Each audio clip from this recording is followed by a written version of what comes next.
মহাকাল মন্দিরে পুজো দেওয়ার পরে আমরা এখানে করিডোরে বসেছিলাম আর স্ক্রিনে দেখছিলাম বাবার শৃঙ্গার। তো আমরা এখান থেকে জানতে পারি যে নন্দী দুয়ার বলে একটা মন্দিরের দুয়ার আছে। এই নন্দী দুয়ার এদিকে চলে যেতে হবে।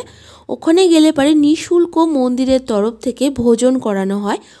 আপনারা যারা মহাকালে এসেছেন আপনারা কে কে জানেন আমি জানি না, তবে যারা জানেন না তারা এই ভিডিওটা দেখলে অবশ্যই জানতে পারবেন যে এখানে নিঃশুল্ক অন্ন ভোজন প্রসাদই দেওয়া হয়। তো আমরা সেখানেই যাচ্ছি। অনেকটা হাঁটতে হবে, করিডোর ধরে যেতে হবে একদম নন্দী দুয়ার। ওখানে গিয়ে কুপন একটা টিকিট দেওয়া হয় নিঃশুল্ক, সেটা নিয়ে আর আমরা নন্দী দুয়ার যাচ্ছি আর করিডোর ধরে আমরা হাঁটছি। তো এই করিডোরটা এত সুন্দর আর এত সুন্দর সব কারুকার্য করা, দেখতে দেখতে অনেক দূর হেঁটে যাচ্ছি, বুঝতে পারছি না যে অত দূর, অনেকটা হাঁটতে হয়। ওখানে গিয়ে 11টা থেকে মানে সকাল 11টা থেকে ওই টিকিটটা দেয় নিঃশুল্ক প্রসাদের।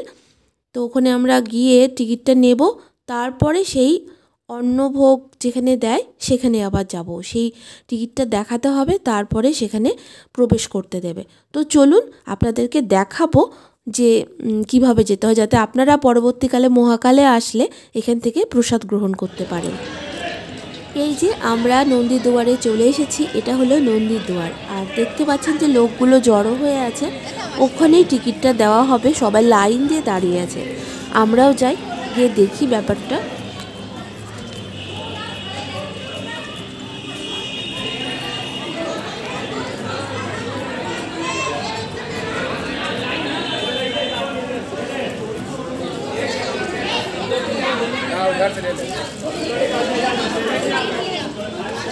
লাইন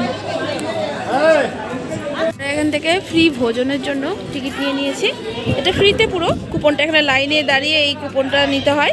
এই কুপনটা নিয়ে গিয়ে এখন কুপনটা নিয়ে গিয়ে দেখালে তবে এখানে অন্ন ভোজন করা যাবে।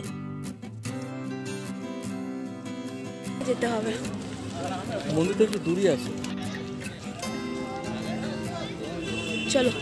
এই সাইডে মন্দির, এই সাইডে মন্দির আর একদম নন্দী দুয়ার একদম অনেকটা 1 কিলোমিটার মতো হাঁটতে হবে একদম, মানে তারপরে এখানে প্রসাদ।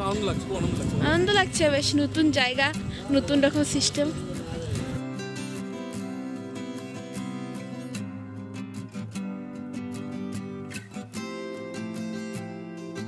আমরা কিন্তু হাঁটতে হাঁটতে নন্দী দুয়ার পার করে অন্নভোগ কেন্দ্রে কিন্তু চলে এসেছি আমরা। এই যে দেখো মহাকালেশ্বর মন্দির অন্নভোগ কেন্দ্র। এখানে আগে প্রথমে জুতো রাখতে হবে, তারপরে টিকিটটা দেখাতে হবে, তারপরে ভেতরে ঢুকতে দেবে। তোমাদেরকে দেখাবো, তোমরা দেখো। ভেতরে ক্যামেরা অ্যালাউ নেই, ক্যামেরা করতে দেয় না, তাও আমি ফট করে একটু ক্যামেরা করে নিয়েছি তোমাদের জন্য। আচ্ছা, তোমরা কে কে মহাকালে গিয়ে এইরকম অন্নভোগ খেয়েছো আমাকে কিন্তু কমেন্ট করে জানাবে। আর আজকের ভিডিওটা আমি এখানেই শেষ করছি। সবাই ভালো থাকবে, বাই।